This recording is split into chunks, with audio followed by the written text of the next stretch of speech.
चलिए, आज मैं आप लोगों को इनक्वास के बारे में कुछ जानकारी देना चाहती हूँ, क्योंकि अभी ही कुछ टाइम पहले मेरा इनक्वास हुआ है और मेरी ड्यूटी अलग अलग जगह पे इनक्वास के लिए लगाई जाती है। तो बहुत सारे असेसरों के साथ में मेरा क्या है इंटरेक्शन होता है और उनके द्वारा बहुत सारी ऐसे क्वेश्चंस होती हैं और बहुत सारी जानकारी प्रोवाइड की जाती हैं। तो मैं चाहती हूँ कि वो जानकारियाँ आपको भी मैं शेयर करूँ, ताकि कल के दिन में जब भी आप अपनी HWC का इनक्वास करवाएं तो आपको कोई प्रॉब्लम ना हो। तो सबसे पहले हम ये देखते हैं इनक्वास होता क्या है। इनक्वास मीन्स होता है NQAS मीन्स ये गवर्नमेंट के द्वारा बनाई गई एक चेकलिस्ट है या एक ऐसी व्यवस्था है जो क्या कर ये जो कि गवर्नमेंट हॉस्पिटल जैसे medical college, CSC, PSC, district hospital और हमारा उप स्वास्थ्य केंद्र, ऐसे संस्थानों में उनकी सेवाओं की जांच एवं उनके सेवाओं की जांच और गुणवत्तापूर्वक वो सेवाएं प्रोवाइड कर रही हैं कि नहीं कर रही हैं, तो इसके जांच के लिए और उनमें सुधार किए जाने के लिए इनक्वास करवाई जाती है। अब हम ये देखते हैं कि क्या क्या इसमें इसके उद्देश्य क्या है, इनक्वास का क्या क्या उद्देश्य होता है। इनक्वास का पेशेंट को सुरक्षित, साफ और अच्छी सेवाएं प्रदान करना एवं गुणवत्तापूर्वक उन पेशेंट को सेवा प्रदान करना या केयर प्रोवाइड करना। दैट मीन्स हम पेशेंट को जो भी केयर प्रोवाइड कर रहे हैं वो उसमें हम क्या होना चाहिए, क्वालिटी होनी चाहिए, गुणवत्तापूर्वक हमको उनको सेवा प्रोवाइड करनी चाहिए। फर्स्ट उद्देश्य। देन दूसरा, improve the quality of care of the HWC या हेल्थ फैसिलिटी। क्या होता है, जब भी हम अगर इनक्वास करवाते हैं तो उसमें हम जो पेशेंट को केयर प्रोवाइड करते हैं तो उसमें वो केयर में क्वालिटी हमारी क्या होती है, इम्प्रूव होती है।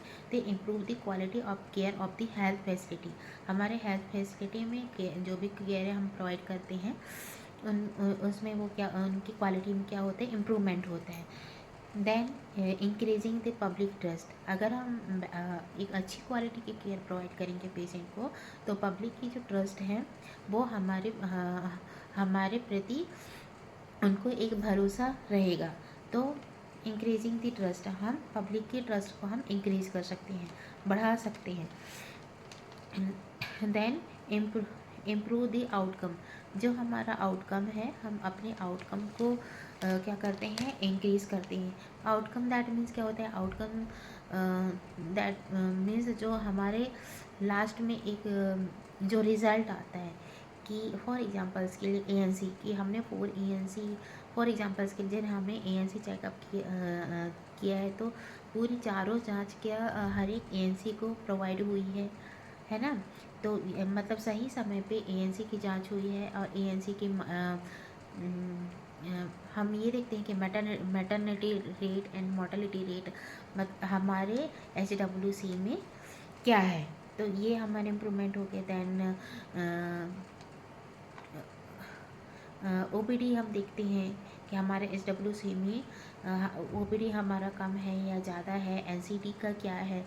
इस तरह से हमारे जो 12 सर्विसेज हैं तो उसके क्या हमारा रिजल्ट फाइंड आउट हुआ है, कम है या ज़्यादा है कि एवरेज है। तो इस तरह से हम क्या हमारा ये आउटकम है ये हमारा इम्प्रूव होता है। Then quality is doing right thing right way and first time every time. हम क्या करते हैं, quality is doing right way, जो भी हम केयर प्रोवाइड करते हैं वो सही समय पे करते हैं, सही तरीके से करना चाहिए एंड सही समय पे करना चाहिए।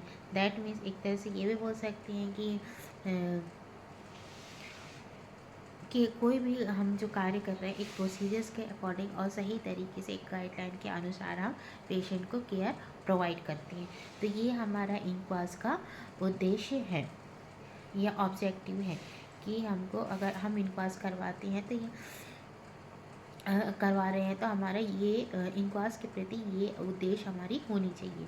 देन अब हम ये देखते हैं कि इनक्वास में कितने कौन कौन से क्षेत्र हैं और हिंदी में अगर बोलते हैं तो एरिया ऑफ कंसर्न बोलते हैं और हिंदी में अगर हम बोले तो इसको बोलते हैं इनक्वास के मुख्य क्षेत्र। तो हमें देखते हैं एरिया ऑफ कंसर्न या इनक्वास के जो मुख्य क्षेत्र होते हैं, ये 8 प्रकार के इनक्वास के मुख्य क्षेत्र होते हैं। 8 8 होते हैं, 8 होते हैं एरिया ऑफ कंसर्न, या फिर इसको हम बोलते हैं इनक्वास के मुख्य क्षेत्र। चलिए, सबसे फर्स्ट में हम देखते हैं सर्विस प्रोविज़न, सेकंड में हम देखते हैं पेशेंट राइट, थर्ड में हम देखते हैं इनपुट, फोर्थ में हम देखते हैं सपोर्ट सर्विसेज, एंड फिफ्थ में हम देखते हैं क्लिनिकल केयर, सिक्स में हम देखते हैं इन्फेक्शन कंट्रोल, सेवन्थ में देखते हैं हम क्वालिटी मैनेजमेंट, एंड एट में देखते हैं हम आउटकम। तो ये हमारा 8 एरिया ऑफ कंसर्न्स होते हैं, है ना।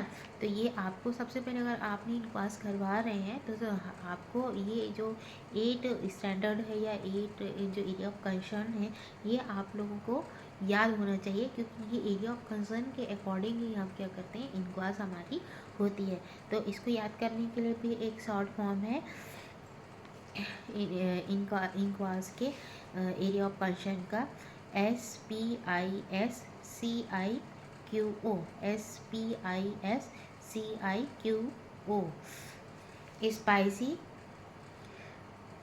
क्यों स्पाइसी क्यों इसको बोल सकते हैं, है ना। मैं आप लोगों को ये शेयर भी कर दूँगी इसके शॉर्ट फॉर्म, तो हमें इस शॉर्ट फॉर्म के अकॉर्डिंग हमको याद करनी चाहिए। फॉर जैसे कि SPI में हम देखते हैं SPI S means service provision, P means patient right, I means input, then SPI SC S means support service, और C means clinical care. Then last में हमारा आता है Q और O। Q मीन्स होता है क्वालिटी मैनेजमेंट, और O means होता है हमारा आउटकम। तो इस तरह से हमको क्या करना है, इनक्वास के जो area of concern, 8 area of concern आपको डेफिनेटली याद होना चाहिए, टंग ऑप्टिव होना चाहिए, क्योंकि जब तक हमको एरिया ऑफ कंसर्न हमें याद नहीं होगा, तब तक हम इनक्वास नहीं करा सकते। चलिए, अब हम देख लेते हैं कि एरिया ऑफ कंसर्न में, मतलब शॉर्टली मैं आपको थोड़ा रिव्यू कर दे रही हूँ, फिर नेक्स्ट वीडियो में आपको मैं डिटेल से एक चेकलिस्ट के अकॉर्डिंग में ये 8 एरिया ऑफ कंसर्न के बारे में बताऊँगी। चलिए, हम देखते हैं area of concern A. First service provision, first में हमारा है सर्विस प्रोविज़न। अब हम देखते हैं कि सर्विस प्रोविज़न क्या होता है।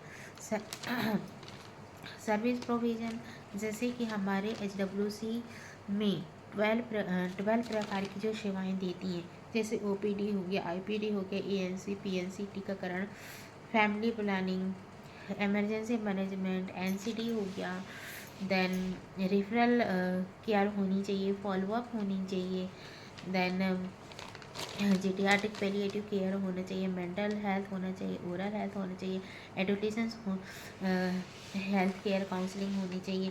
तो इस तरह से हम क्या करते हैं, ENT, इस तरह से वेरियस टाइप, मतलब जो 12 सर्विसेज हैं वो आप लोगों को याद होनी चाहिए। और 12 सर्विसेज अगर हम प्रोवाइड कर रहे हैं तो उन 12 सर्विसेज के रजिस्टर होनी चाहिए, दैट मीन्स डॉक्यूमेंटेशन होनी चाहिए, और उनका रेफरल होना चाहिए, और उनकी काउंसलिंग होनी चाहिए।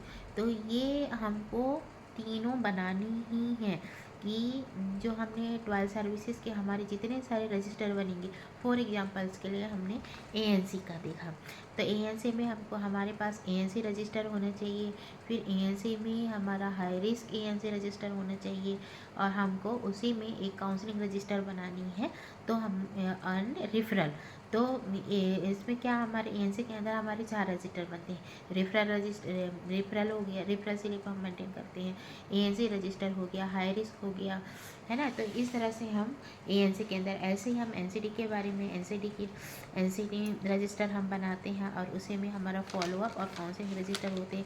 सेकेंड है हम फैमिली प्लानिंग के जो भी क्लाइंट्स होते हैं उनके नाम और फॉलोअप की डेट वगैरह होती है, और इसी तरह से हम जो काउंसलिंग प्रोवाइड करते हैं तो हमारे काउंसलिंग रजिस्टर होना चाहिए। अगर नहीं है तो आप OPD में उसको दिखा दीजिए, और काउंसलिंग भी आप OPD में कर सकते हैं। तो इसी तरह से जो हमारे 12 सर्विसेज की, जो भी हम 12 सर्विसेज प्रोवाइड कर रहे हैं, सबके रजिस्टर हमारे होनी चाहिए। तो ये हमारा किस में आता है, सर्विस प्रोविज़न। जो भी हम सर्विस प्रोवाइड करते हैं उसका हमारे पास रिटर्न में डॉक्यूमेंट्स होनी चाहिए। अब हम देखते हैं नेक्स्ट क्या होता है पेशेंट राइट। सर्विस प्रोविज़न हमने देख लिया, अब देखते हैं पेशेंट राइट।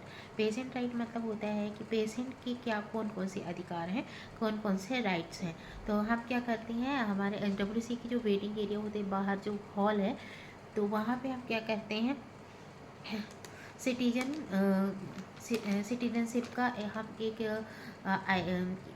IC लगवाते हैं जो थोड़ा बड़े साइज़ का रहता है। मैं बाद में IC की जो साइज़ वगैरह है वो भी मैं बता दूँगी। तो वो क्या रहता है, बड़े साइज़ का होता है। उसमें जो सिटीजनशिप जो हमारा IC है उसमें हम क्या करते हैं कि हमारे SWC में जितने प्रकार की सेवाएं देती हैं उनके नाम और कितने स्टाफ हैं, स्टाफ के नाम, कॉन्टैक्ट नंबर और ये सारी चीज़ें हमारा, और OPD खुलने का क्या टाइमिंग है, बंद होने का क्या टाइम है।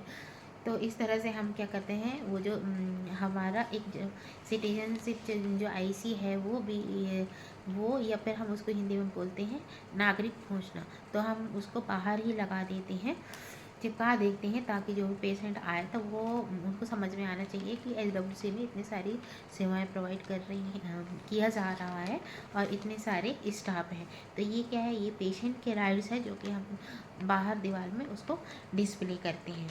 देन हम प्राइवेसी, अगर कोई भी पेशेंट ऐसा है जिसको हमको लग रहा है कि हमको उसकी कॉन्फिडेंशियली हमको बना के रखनी है, तो हमको उसकी जो प्राइवेसी है उसको हमको मेंटेन करनी है। जैसे बहुत सारे पेशेंट हैं, जैसे कुछ ऐसी बीमारियां हैं जो वो बताना नहीं चाहते हैं। जैसे हमारे यहाँ TB पेशेंट हैं जो नहीं शेयर करने के लिए होते हैं, या हम लोग को रिस्ट्रिक्ट करते हैं, मना करते हैं कि मैडम आप शेयर पर मत बताइएगा। तो एक तरह से उनके भी कॉन्फिडेंशियली है, हम लोग को बहुत सारे लोगों को तो नहीं बताते। मतलब जैसे पेशेंट के जो राइट्स होता है तो हम उनको ध्यान में रखते हुए पेशेंट को हम केयर प्रोवाइड करते हैं। इसी तरह से फॉर एग्जांपल्स के लिए HIV एड्स वाला अगर कोई पेशेंट है तो भी हमको उसके प्राइवेसी को मेंटेन करके रखनी है, हमको गांव में किसी को नहीं बतानी। तो इस तरह से उसकी प्राइवेसी हो गया। एंड एक और भी है कि अगर हम कोई प्रोसीजर दे रहे हैं फीमेल को for antenatal examinations, antenatal examination वगैरह हो गया, या फिर फंडल एग्जामिनेशन, जो फंडल एग्जामिनेशन अगर हम करते हैं तो हमको मरीज़ के प्राइवेसी को मेंटेन करनी है। या फिर अगर हम इंजेक्शन वगैरह भी लगाते हैं तो हमको मरीज़ की जो प्राइवेसी है उसको ध्यान में रखते हुए हमको कोई भी केयर हमको प्रोवाइड करनी है। तो ये क्या हमारे पेशेंट राइट के अंदर आता है। देन अगर हम कोई भी पेशेंट को केयर प्रोवाइड करें तो सबसे पहले हमको उसके बारे में जानकारी देनी है, सही जानकारी देना है। तो ये हमारा क्या है, पेशेंट की राइट है। देन हमारे HWC में शिकायत पेटी होती है, कंप्लेंट बॉक्स होती है, तो ये भी पेशेंट की राइट है, ताकि वो अब जो भी हमारे HWC में अगर उनको लग रहा है कि कुछ कमियां हैं तो वो अपना शिकायत पेटी में लिख कर डाल सकते हैं। तो ये क्या है, ये सारी चीज़ें हमारे पेशेंट के राइट होती हैं। तो आई होप आप लोगों को ये सेकेंड